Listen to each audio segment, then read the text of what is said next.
Well, top of the morning to you. And the rest of the day to yourselves, my dears. Would you all just kind of just move, just lean towards the center? Oh, thank you. You know, you need somewhere between 10 and 12 hugs a day, and that's one of them. I was looking very hard when I came, and I couldn't find a single face like this. But as Fred just mentioned, some of us do bring our sorrows here. This may be how we feel. But when you leave, I hope you'll go out like this. Aw, aw. I can always tell it comes from the women. Women do aw, aw, you know. So from here to here, etc. Okay. Well, I am Sister Sue, as Fred has told you, and I'm excited to be standing not just before you, but with you in this sacred space. And I remember when Fred asked me, probably at the Y, would I be open to something like this? I think I blurted out yes without even thinking about it. You'll notice the OP after my name, and I just want to do a couple disclaimers here. It doesn't stand for outpatient.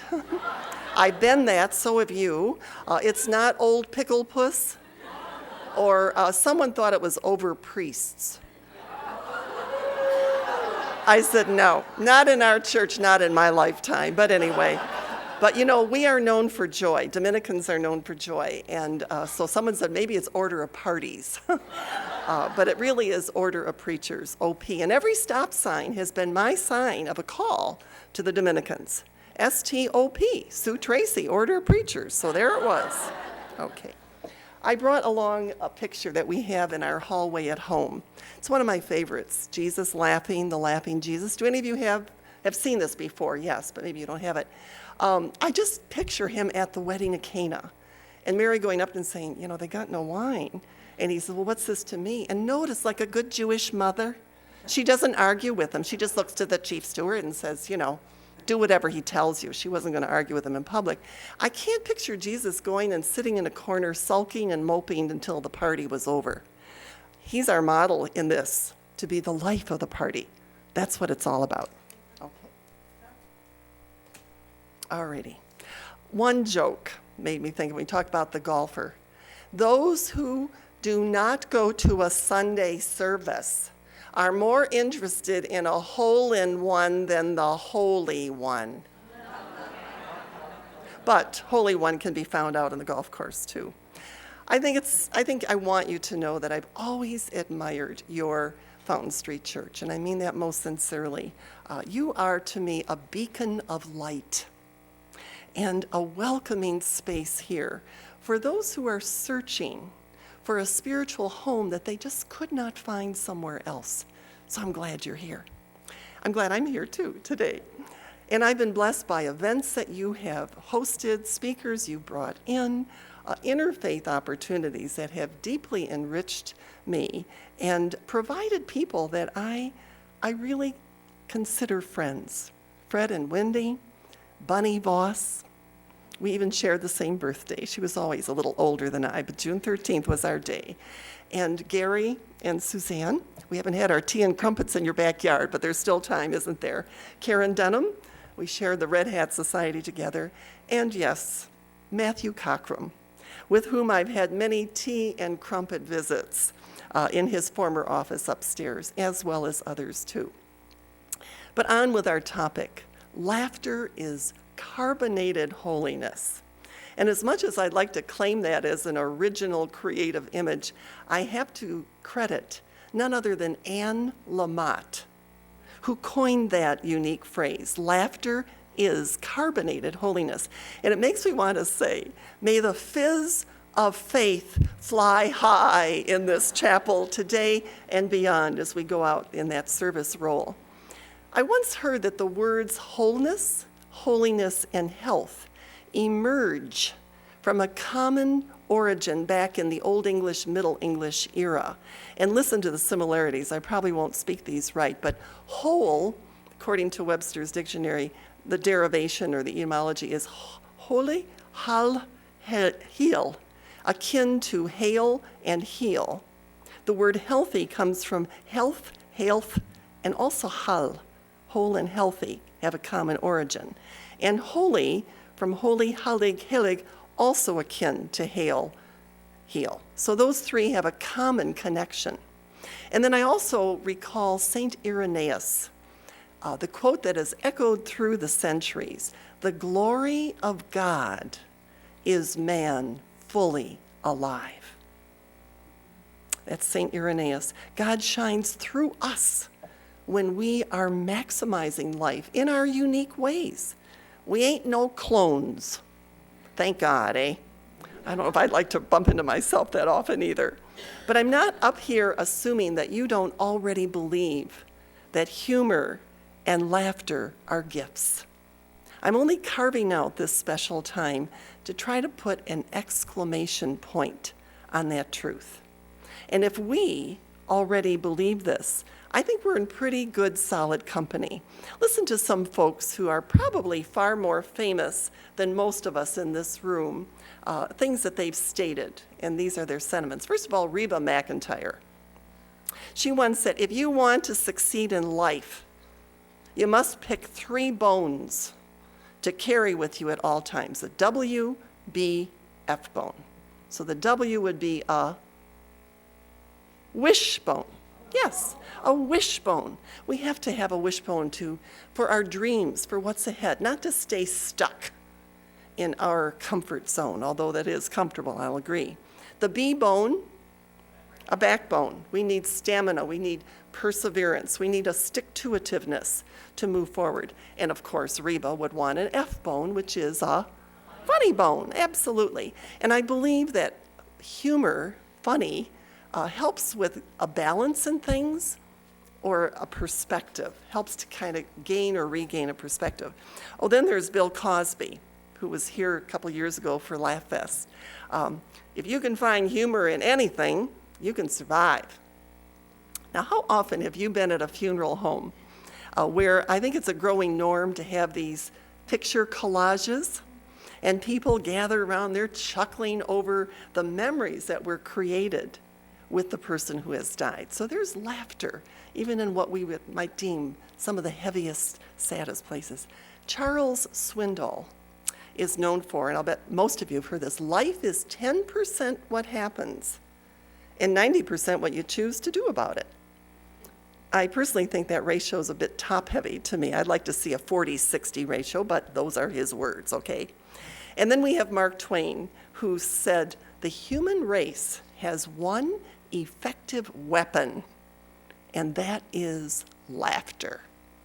And when I say that, I like to visualize all of the leaders of the world gathered in one spot, and before they would tackle their agenda in front of them, let everyone tell their favorite joke.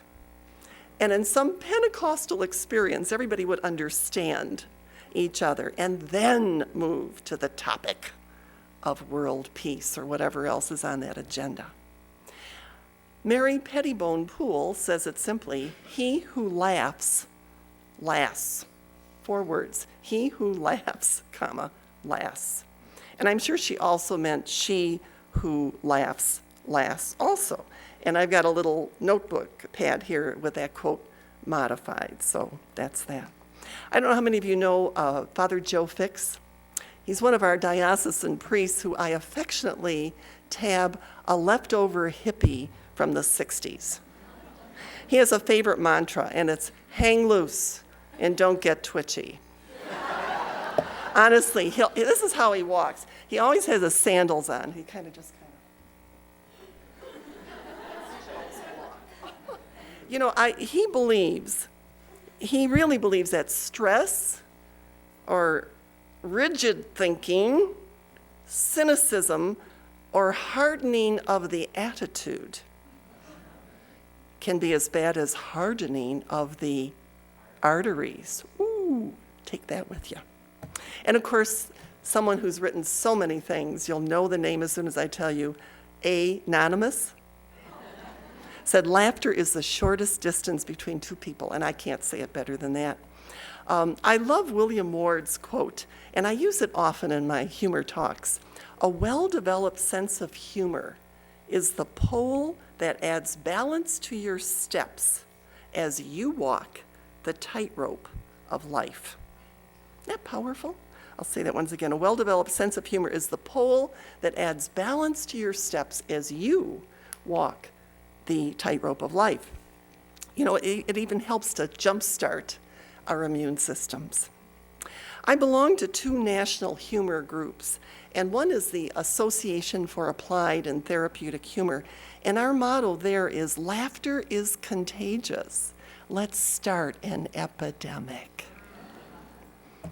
And if a group way in the back or the people in the foyer there started laughing just so hard, slapping their thighs, it would take everything for us not to rush back and ask, what's so funny? Humor is a magnet that draws us. It's also a natural tranquilizer. It's free, it's contagious, and it's even non-fattening. Yes! And the other organization that I belong to is the World Laffter Tour. And I'm a certified laughter leader.